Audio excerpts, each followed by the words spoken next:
I was at the grocery store paying for a cake when the cashier, a man in his 60s, suddenly grabbed my arm. His intense stare made me uneasy, and then he leaned close, whispering something that hit me like a punch. It was about my son and his family, words so shocking I froze. "I'm really glad you're here to listen to this, so stick with me till the end. And tell me what city you're listening from. I'd love to see how far this story travels." He let go and went back to scanning groceries as if nothing had happened while I stood there, my receipt trembling in my hand, my thoughts spinning. I stepped outside through the back door, desperate for air, my heart pounding in my ears. Could what he said be true? Or was it just a mistake from someone who didn't really know us? I found a spot behind the dumpsters near the parking lot where I could watch without being seen. If there was any truth to what I'd heard, I'd soon find out. My name's Margaret Ellis, I'm 67, and I've spent my whole life trying to hold my family together. I live alone in a tiny apartment in downtown Cleveland, barely surviving on my pension. Every month I count every dollar twice, always putting others' needs before my own. My only son Ryan married Chloe 3 years ago. From the start she seemed distant, but I told myself she was just shy. Over time though, I noticed small things, odd glances, strange excuses, yet I stayed quiet. I didn't want to meddle in Ryan's marriage. Chloe's parents were always polite, especially her father Frank, though something about him never sat right with me. They often talked about their financial struggles, how hard things were, and I tried to help when I could. From where I was hiding I could see the main entrance. Ryan was waiting for me in the car, unaware of what was happening.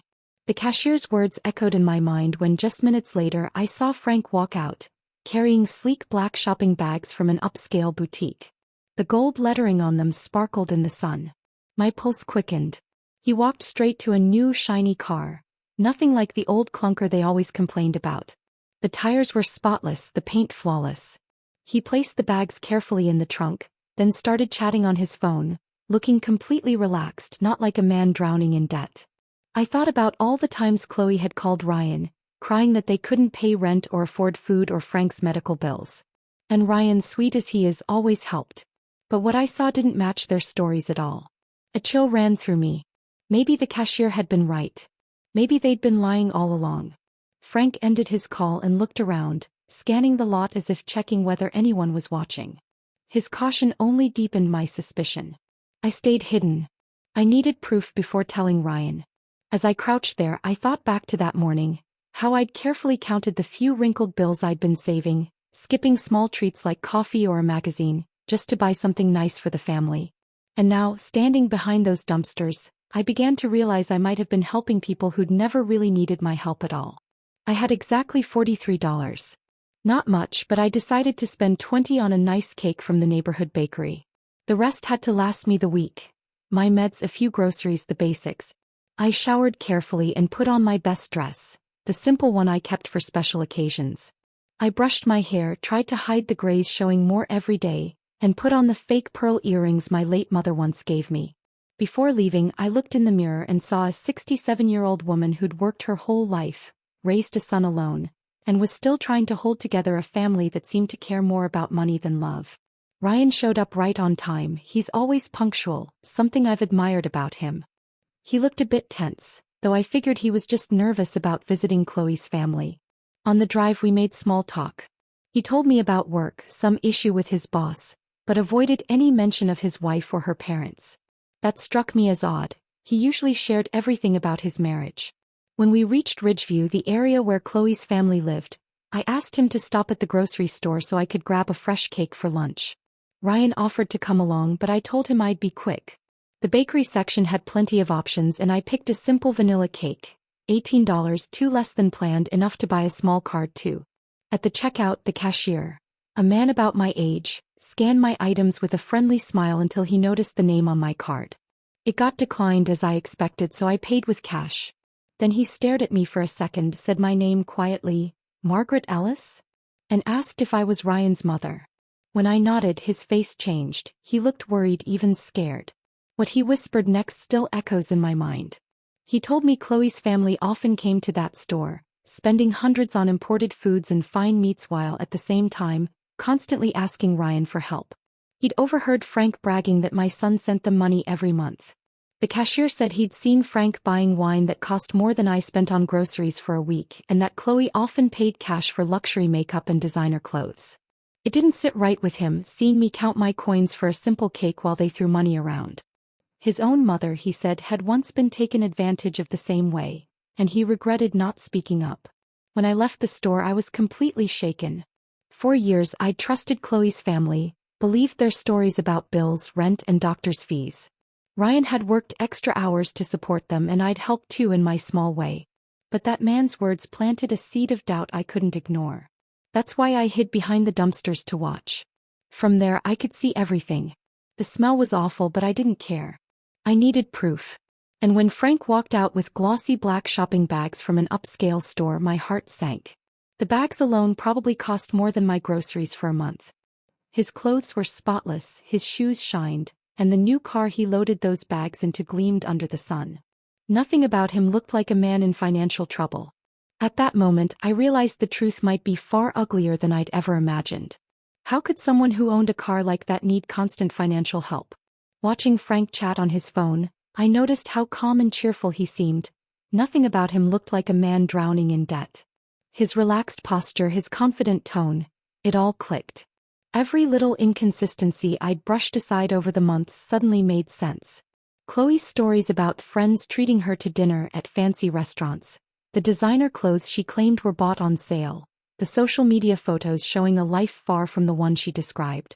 Frank ended his call and strolled back toward the store, moving slowly, like a man with nothing to worry about. His clothes were clearly expensive, the kind of shirt you only find in boutique stores, crisp slacks, polished leather shoes that caught the light. I watched quietly, hidden behind the dumpsters, when two older women passed by with their shopping carts, chatting loudly. I wasn't listening until I heard Chloe's name. "Did you see that new dress Chloe was wearing at the mall yesterday?" one said. "Had to be at least $200. I saw the same one upstairs in that pricey shop." "Oh, and she's a regular at that French beauty store," the other replied. "My granddaughter works there. Says Chloe spends like money grows on trees." My heart began to pound. Were they really talking about my daughter-in-law? The same woman who'd begged Ryan last week for help to buy medicine for her dad? The conversation continued. "What gets me," one of them said, "is how she keeps buying new things but tells everyone they're struggling. My friend works at the bank and says the deposits in their account don't match their sob story." "Maybe it's gossip," the other answered softly, though she didn't sound convinced. "Still, I've always wondered how they afford that big house." The first woman chuckled. "Gossip or not, my daughter lives on their block. She says they get weekly deliveries from that luxury grocery store downtown, stuff the rest of us couldn't afford once a year." Their voices faded as they walked away, but their words echoed painfully in my mind. Each sentence felt like a knife twist. For months, I'd pitied that family, urged my son to help, and even sent what little I could. I remembered the night Chloe called me, crying, saying they had to choose between food and her father's medicine. I couldn't sleep afterward. The next morning, I took $150 from my emergency savings, money I'd been keeping in case of my own medical need, and gave it to her without hesitation. And now, realizing it might all have been a lie, I felt like the most foolish woman alive. Frank reappeared with another small bag and walked toward his car again. This time he stopped to chat with a man washing cars nearby. They laughed together, relaxed and friendly. From their body language, it was clear the man respected Frank. Probably saw him as someone important, maybe wealthy. Then I saw Frank casually hand him a few folded bills, as if it meant nothing. How could a man supposedly broke afford to give away cash like that? Just then my phone buzzed. It was a text from Ryan. "Mom, what's taking so long?" I had completely forgotten he was still waiting in the car, probably worried about why I hadn't come out yet. I texted Ryan back saying I was on my way out, that the line had just been long. Why? It hurt to deceive my own son, but I needed time to think. I couldn't tell him what I'd seen without proof. As I hit send, Frank finished his chat with the man by his car, climbed into his own vehicle and started the engine. The low, smooth hum said everything. That car wasn't just new, it was expensive. Watching him drive away so calmly only deepened my confusion. This wasn't the picture of a man under financial strain. I stepped out from behind the dumpsters and walked toward Ryan's car, forcing myself to look normal. Inside, my thoughts raced. Every strange detail from the past few months began to fit together like a puzzle I'd been too blind to see. When I got in, Ryan looked at me worried. "Mom, are you okay? You look pale." "Just the line, honey," I said, trying to steady my voice. "You know how grocery stores get on weekends." My heart was pounding so hard I thought he could hear it. As he started the car, we headed toward Ridgeview where Chloe's family lived. I tried to make small talk, though my mind was miles away. "How's Frank doing with work these days?"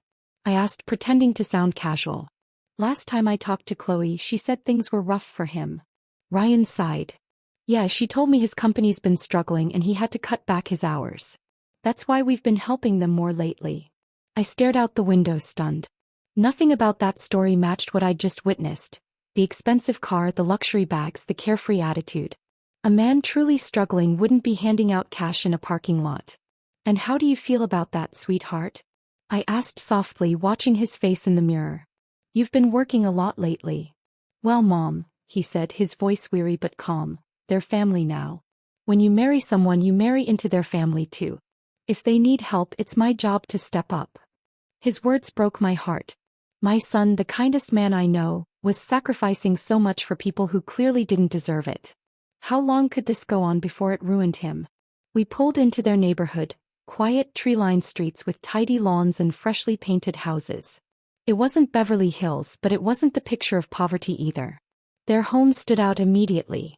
A 2-story house with a manicured front yard, new curtains, and a polished door that looked recently replaced. "The place looks great," I said, testing him. "Didn't you say they were struggling with repairs?" "Oh yeah," Ryan replied, parking. "Frank's been doing weekend jobs to cover it. He's been working non-stop." That didn't make sense. If he was working extra shifts, why had I seen him shopping midday? And how could he afford luxury items if every dollar supposedly went to fixing the house? We walked up to the front door, Ryan carrying gifts, me holding my cake in a knot of nerves.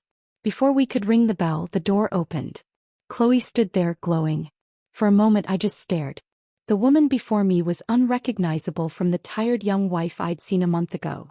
Her dress was elegant, tailored, and obviously expensive. Her shoes gleamed, her handbag matched perfectly, and her hair, it looked freshly styled by a professional. Even her makeup was flawless, the kind that takes both time and high-end products. "Margaret, it's so good to see you." Chloe beamed, reaching in for a hug. I forced a smile, my mind still spinning, trying to hide the storm that had begun inside me. As Chloe hugged me, I caught the scent of her perfume. A fragrance I recognized from a store display, one that cost about what I spent on food for 2 weeks. "Hi, Chloe," I managed, hiding my surprise. "You look lovely. That dress is beautiful." She laughed lightly, almost forced. "Oh, this old thing? I got it on clearance months ago. You know how it is, when you see a good deal you grab it." That explanation sounded painfully familiar. The same kind of story I'd overheard at the grocery store. There was always a reason, always a miracle sale, or a gift from a friend. How many coincidences could one family possibly have? We stepped inside, and immediately I noticed things that didn't match their supposed financial troubles. The living room had been completely redone. A new leather sofa, a gleaming glass coffee table, polished decorations, and a huge flat-screen TV that definitely hadn't been there before. How could people barely getting by afford all this? "Dad, look who's here." Chloe called toward the kitchen. Frank appeared, wiping his hands with a towel. For a brief moment, his eyes flickered with surprise before he smiled warmly. "Margaret, so good to see you. We're thrilled you came." Chloe made a big lunch. It was the same man I'd seen an hour earlier at the grocery store, but now he played the role of a man who hadn't left home all day. His shirt was the same, though now hidden under an apron. I handed him the cake. "I brought this to go with lunch." "That's so sweet of you," Chloe said brightly. "But really, you didn't need to bring anything. You're always welcome here." Over her shoulder, I saw the kitchen counter covered with ingredients. Fresh vegetables, quality meats, imported seasonings, and more food than my pantry saw in a month. "Wow," I said. "You two cooked all this?" "Well," Frank chuckled, "we wanted to do something special for you. Besides, we got some things on sale, so why not?" There it was again, another sale. I started to wonder if they had an endless supply of discounts or just an endless supply of excuses. Ryan didn't notice a thing. He laughed with Chloe, chatting about work and plans for the week, completely at ease. He believed everything they said. During lunch, I tried to act normal while quietly observing. The table was beautifully set with fine plates and crystal glasses. The food was abundant. Roast meats, salads with expensive ingredients, dishes I couldn't afford even for the holidays. Frank poured wine I recognized from the store. A bottle worth at least $50. "This wine is wonderful," I said, watching his face. "Is it a special kind?" "Oh, this," he replied, smiling proudly. "A friend who works in imports got it for me at a discount. Normally we couldn't afford it, but we got lucky." Always the same explanation. Lucky sales, generous friends. The story never changed. I began to wonder just how many friends they had. Then Chloe, between bites, mentioned a family celebration they were planning for next month, with decorations, food, and entertainment. "Sounds expensive," I said before I could stop myself. She laughed. "Oh, we've been saving for months." I smiled politely, but inside I felt that quiet certainty settle in. They weren't struggling, not at all. "Besides," Chloe said, "Frank picked up some extra work to help with expenses." Her words hit me hard. I couldn't forget what I'd seen just hours earlier. Frank casually buying luxury groceries, driving a new car like money was no issue. "What kind of work is that, Frank?" I asked, keeping my tone light. For a brief moment something flickered across his face. Discomfort maybe, before he smiled again. "Oh, just some weekend consulting," he said vaguely. "Nothing exciting, but it helps." The answer was too general, too rehearsed. A man really doing that kind of work would have more to say. I let it slide, but I didn't believe a word. Meanwhile, Chloe's phone kept buzzing. Each time she looked at the screen, her expression softened into a secret little smile. At one point, when she thought no one noticed, she typed a quick reply, grinning. "Everything okay?" I asked casually. "Oh, just some friends planning a get-together," she said quickly, sliding the phone away. But something about her look didn't match her words. There was more behind that smile. After lunch, Frank offered to show me the home improvements they'd done. As we walked through the house, I noticed new paint, polished floors, new furniture. Everything looked freshly redone. In the master bedroom, though, something else caught my eye. A pile of shopping bags from expensive stores, some still unopened, with tags peeking out that nearly made me gasp. "Chloe's been shopping?" I asked, nodding toward them. Frank laughed awkwardly. "Oh, those. He found some amazing clearance sales. Sometimes it's smarter to buy when the prices drop, even if you don't need it right away." That logic made no sense. People truly struggling financially don't stock up on designer clothes they don't need yet. Just then my phone buzzed. A text from an unknown number. I opened it discreetly. It was the grocery store cashier. Somehow he'd found my contact. Attached was a photo of a receipt, dated 2 days earlier, with the name Frank Miller on it. The total was over $400. Imported meats, seafood, fine wine, gourmet cheeses. His message read, "Mrs. Ellis, sorry to bother you, but I thought you should see this. Your family deserves to know the truth." My pulse spiked. The proof was right there. Undeniable. I locked my phone and slipped it away before anyone noticed, forcing a calm expression. But inside my thoughts were racing. Connecting every detail I'd seen. The new car, the designer bags, the expensive wine, the house that clearly didn't belong to people in financial distress. When I rejoined Ryan and Chloe, they were laughing, chatting easily. Ryan looked so happy, completely unaware of the performance happening around him. "You okay, Mom?" he asked, noticing my pale face. "Just tired," I lied softly.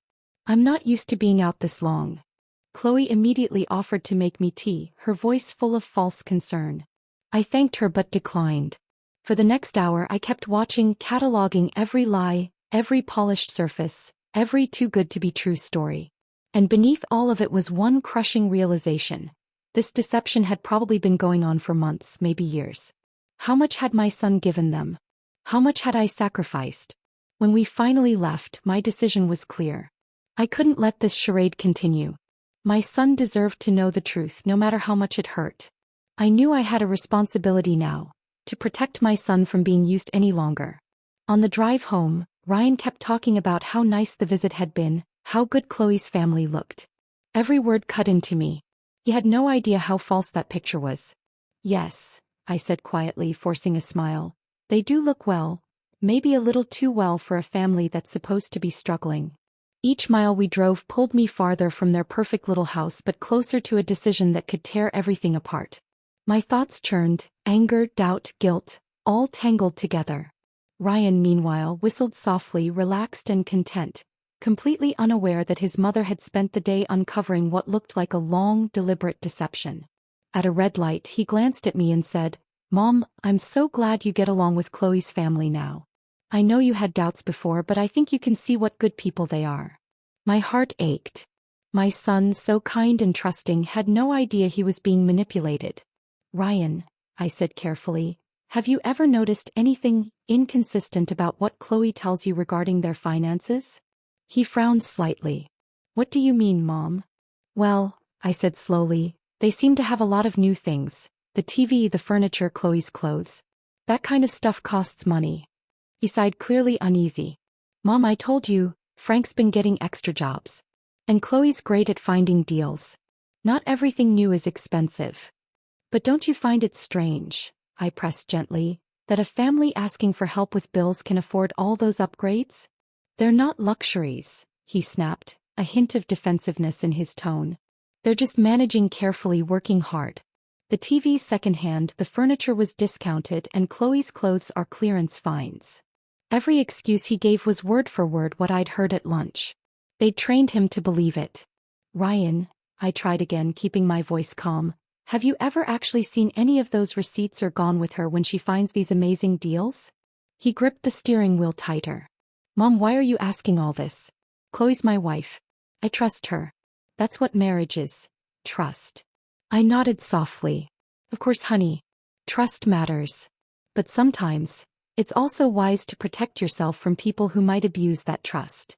His eyes hardened. "Are you saying Chloe and her family are lying to me? That's a serious accusation, Mom." "I'm not accusing anyone," I said quickly. "I'm just worried. Because I love you." The rest of the ride was silent and tense. I could see him thinking, but his expression told me my words had hurt more than they'd helped.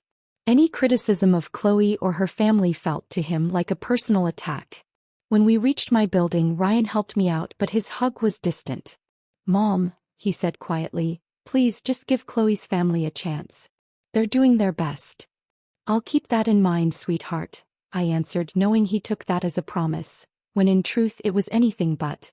That night, alone in my small apartment, I sat in my favorite chair with a cup of tea, replaying the day over and over. Every smile, every excuse, every lie. My heart felt heavy, but one thought stayed clear. I couldn't stay silent anymore. I had plenty of evidence now.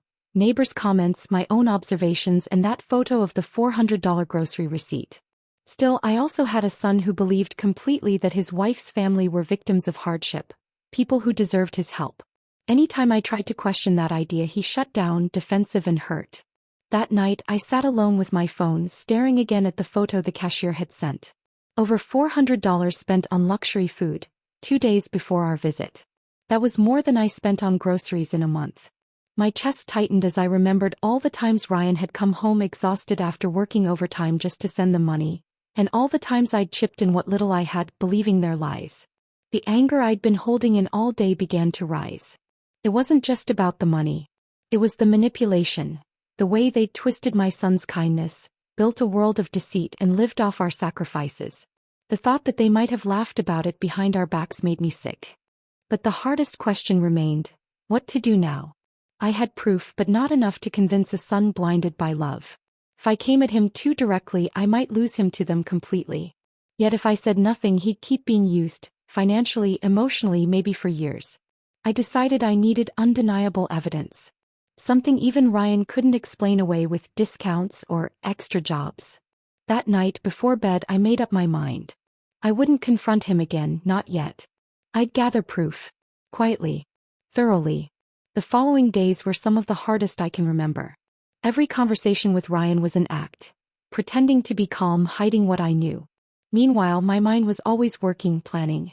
The cashier kept sending me messages. 3 more that week. Each included new photos of receipts under the name Frank Miller, each showing hundreds of dollars spent on imported wine, seafood, and luxury groceries. One of them, dated the same day Chloe had begged Ryan for rent money, totaled more than $600, including 2 bottles of French champagne over $100 each. Then I got a call from Helen, the woman I'd overheard at the grocery store. She tracked down my number through a friend. Margaret, she told me, my daughter lives on their block. Delivery trucks stop there all the time, groceries, clothes, furniture. And they've been throwing parties, big ones with catering and decorations. That's not what financial trouble looks like. Each new detail made my silence heavier. I couldn't hold back much longer. The breaking point came one Wednesday night. Ryan stopped by after work looking pale and worn out. When I asked what was wrong, he sighed. Chloe's dad needs a minor surgery, he said. Insurance won't cover it all. They need $200 by Friday. I've been working double shifts to help. That was it. $200 for a medical emergency. From the same family that had spent $600 on champagne and seafood just days earlier. At that moment I knew. It was time to act. I couldn't let my son keep sacrificing himself for a web of lies. Ryan, I said gently, taking his hands in mine, I need to show you something. And before I do, please understand, I'm doing this because I love you, and because I can't bear to watch you being hurt. I opened my phone and showed him the first photo, the $400 grocery receipt. His eyes widened. Before he could speak, I swiped to the others. Mom, where did you get these? He asked, his voice shaking. And how do you even know they're real? So I told him everything. About the cashier, the neighbors, the expensive stores, the receipts. Every detail one by one, calmly and clearly. There has to be some explanation, he said finally, though his tone had lost its certainty. Maybe Frank got a bonus or some help from someone else. Ryan, I said softly, those receipts are dated the same days Chloe called you asking for help with rent and bills. Doesn't that seem like too much of a coincidence? I watched the truth begin to sink in. He looked from the photos to me, trying to make sense of it all. The neighbors have seen it too, I added quietly. The parties, the deliveries, the renovations. This isn't what struggling looks like. He stood up and began pacing, his face pale. I could see the wheels turning. The memories, the broken promises, the little inconsistencies he'd brushed aside. Why would she do this? He whispered. Why would Chloe lie to me? Because it worked, I said gently. Because you trusted her and she knew you'd never question her. To them you were an easy source of money. Tears welled in his eyes. Watching him realize it broke my heart, but I knew it was necessary. How much do you think I've given them? He asked quietly. From what you've told me, I said, probably over $5,000. And that doesn't include what I've sent. The number hit him hard. Months of overtime, sacrifices and faith, all used against him. He sat for a long moment, then said, I have to talk to her. I need to hear it from her myself. Are you sure you're ready? I asked carefully. Once you bring this up, there's no going back. He studied the photos again, his face tightening. Mom, he said finally, thank you. I know this wasn't easy, but I needed to see it. I pulled him into a hug, feeling both relief and dread. The truth was finally out, but now came the hardest part. What will you do? I asked quietly. I'm going home, he said, standing tall for the first time in months. And I'm going to have a real conversation with my wife. Depending on what she says, I'll decide what happens next. He left that night with a calm determination I hadn't seen in him in years. I couldn't sleep. I sat by the window, waiting, worrying, wondering how their confrontation would go. Around 2 a.m, my phone rang. Ryan's voice was raw, filled with pain, anger, and something that almost sounded like relief. Mom, he said, you were right. About everything. My heart sank. What happened, honey? I asked, though I already feared the answer. When I got home, he said quietly, I checked a few things before talking to her. I went through her stuff, something I've never done because I trusted her. And what I found, his voice broke. It left me speechless. Ryan told me that when he got home he found several shopping bags hidden in the closet, all from expensive stores with receipts showing hundreds spent on clothes and accessories. He also found jewelry he'd never seen Chloe wear, still with the price tags attached. But that wasn't the worst part, Mom, he said quietly. In her purse I found a notebook. She'd written down every dollar she'd asked me for in the past 2 years. Every lie, every emergency, every story. It's all listed like a job. My heart sank. This wasn't just deception. It was an organized scheme. And what else was in it? I asked, afraid of the answer. Plans, he said bitterly. She'd already written the next story. A dental emergency for her mom, $1,800. And notes about how to guilt me if I ever questioned her. The cold calculation of it all made me sick. These weren't misunderstandings or desperate mistakes. It was deliberate manipulation designed to use my son's kindness. When did you confront her? I asked. At first she denied everything, he said. Claimed the bags were gifts from friends, that the notebook was for household expenses. But when I showed her the grocery receipts you had, she exploded. How? She screamed that I had no right to look through her things, that you'd poisoned me against her. She said you'd always been a meddling mother trying to ruin our marriage. Those words stung, though I wasn't surprised. Manipulators always play the victim when caught. But then, Ryan continued, his voice breaking, she finally told the truth. She admitted her family was never struggling. Frank has a solid job. It was all a plan. Her exact words were, "We just wanted to take advantage." That phrase, "take advantage," cut through me. She told him he was easy to convince, that our family had money to spare, as if we were responsible for supporting their comfortable life. Ryan went on, describing every detail of that awful conversation, every lie exposed, every defense that crumbled. I even called Frank, he said. I wanted to hear his side. At first he tried to stick to their story. But when I told him I already knew, he admitted it too. I froze. What did he say? He said they'd chosen Chloe for me because I had a stable job and a generous family. He actually said it wasn't personal, that it was business. That coldness took my breath away. They hadn't just deceived my son, they'd used him, treating his love and trust as tools for profit. And what did Chloe say when he confessed? I asked. She was furious, Ryan said bitterly. Not because she was caught, but because he ruined her plan. She wasn't sorry about the lies, she was angry they couldn't keep going. For another hour he told me everything he'd learned. The fake medical emergencies, the made-up work problems, the endless excuses. Every sale, every gift, every deal.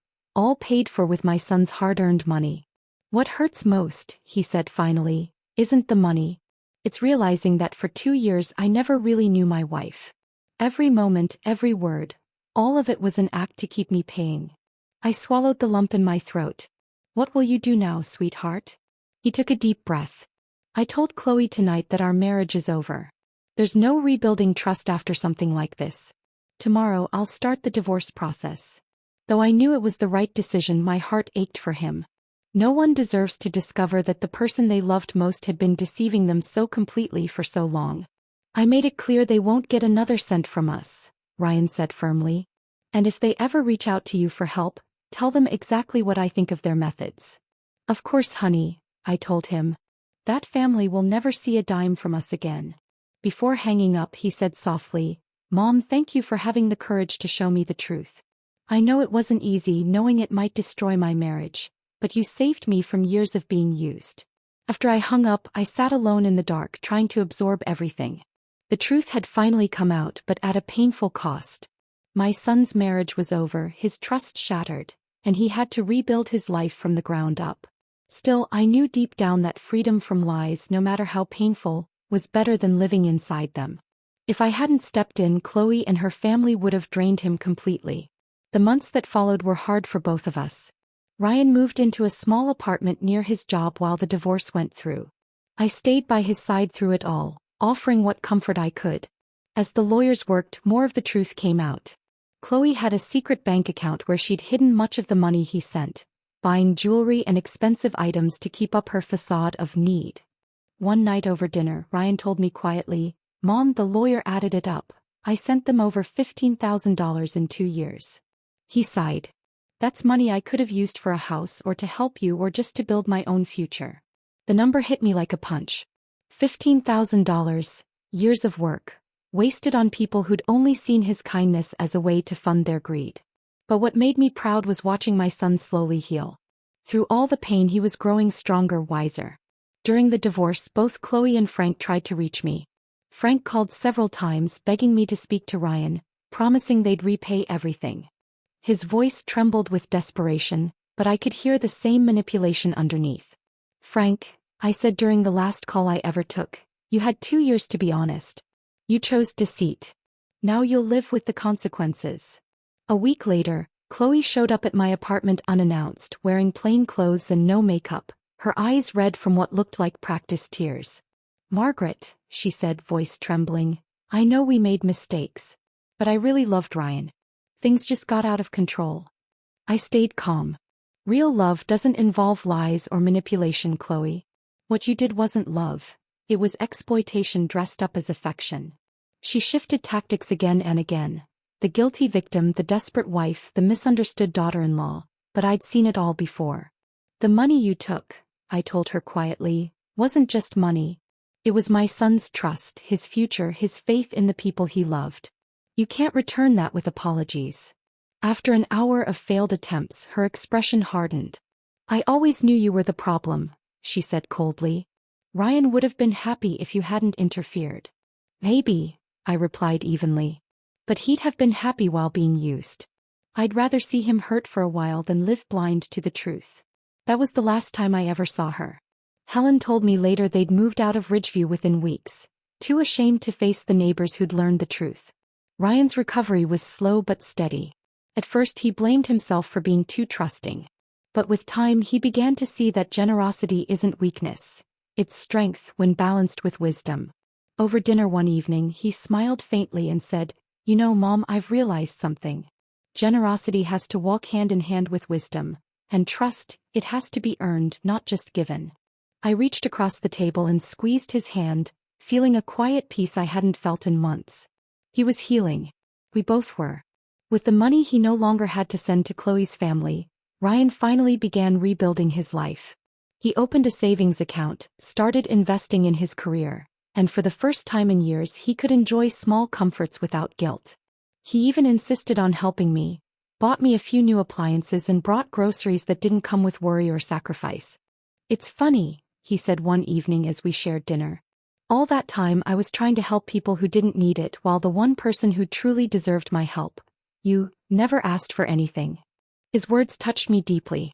During those years of manipulation, I'd watched him exhaust himself for others, while I kept quiet about my own needs so I wouldn't add to his burden.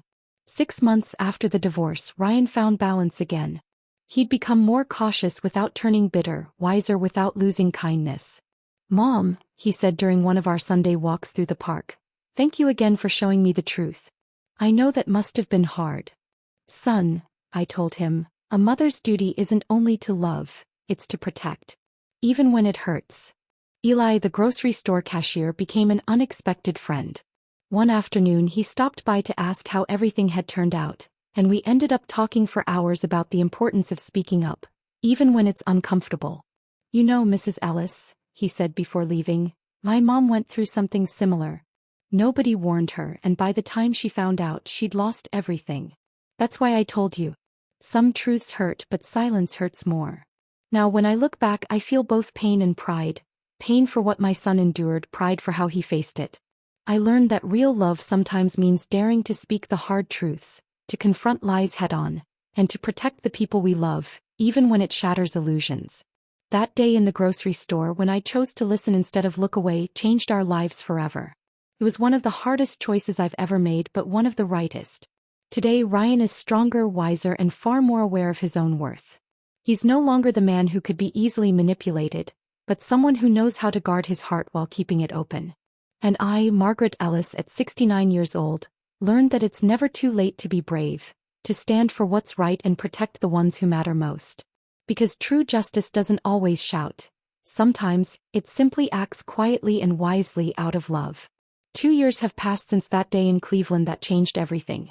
I sit now in my favorite armchair, tea growing cold beside me, reflecting on how far we've come. Ryan remarried 6 months ago. His new wife, Rebecca, is kind, hardworking, and honest. What I admire most isn't just her openness, but the respect she has for my relationship with my son. She's never once asked about money or interfered in family matters.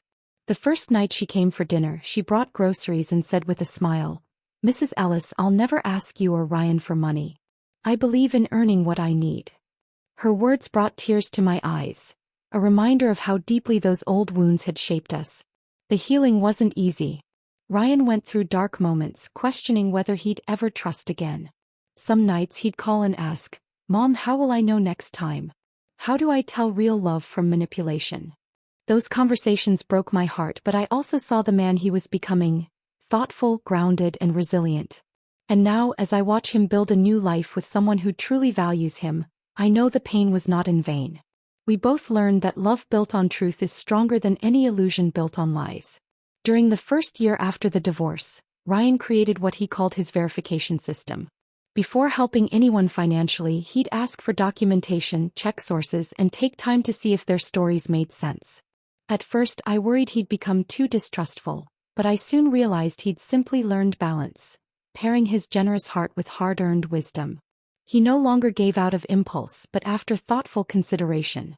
That caution proved useful when a coworker asked for money for a supposed family emergency. Instead of sending cash right away, Ryan asked to see hospital papers and called the clinic himself. The story was fake. The man wanted gambling money. "Mom," he said afterward, "2 years ago I'd have sent the money without thinking.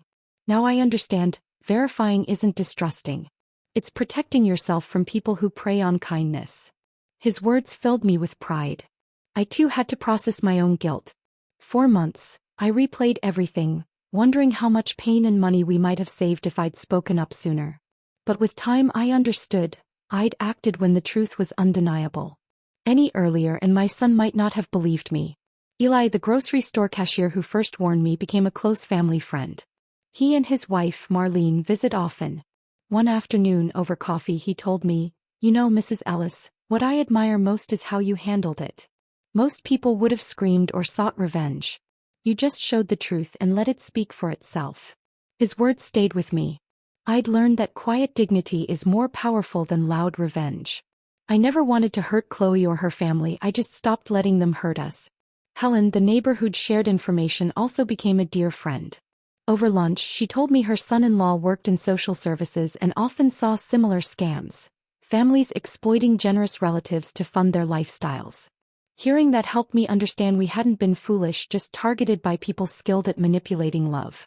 The financial loss, about $15,000 between Ryan's help, my contributions, and unpaid loans, was significant but manageable.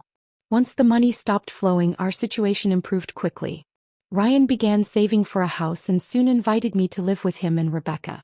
I chose to keep my apartment, but he insisted on buying me new furniture and appliances anyway. "Mom," he said as he brought in a new refrigerator, "for years I watched you count pennies while I sent hundreds to people who didn't need it. It's your turn to have nice things." Rebecca turned out to be not just a loving wife but a wonderful daughter-in-law. She never competes for Ryan's attention and always includes me in their plans. The difference from Chloe couldn't be greater. Sometimes it's hard to believe both women existed in the same world. Last month, Rebecca shared joyful news. They're expecting their first child. My heart nearly burst with happiness. "This baby," she told me, squeezing my hand, "will grow up in a home built on honesty and love, values you helped protect." Ryan told me everything, and I admire the strength it took to face it. Thanks for listening. Don't forget to subscribe. And if you've got a story of your own, share it in the comments. I'll be watching.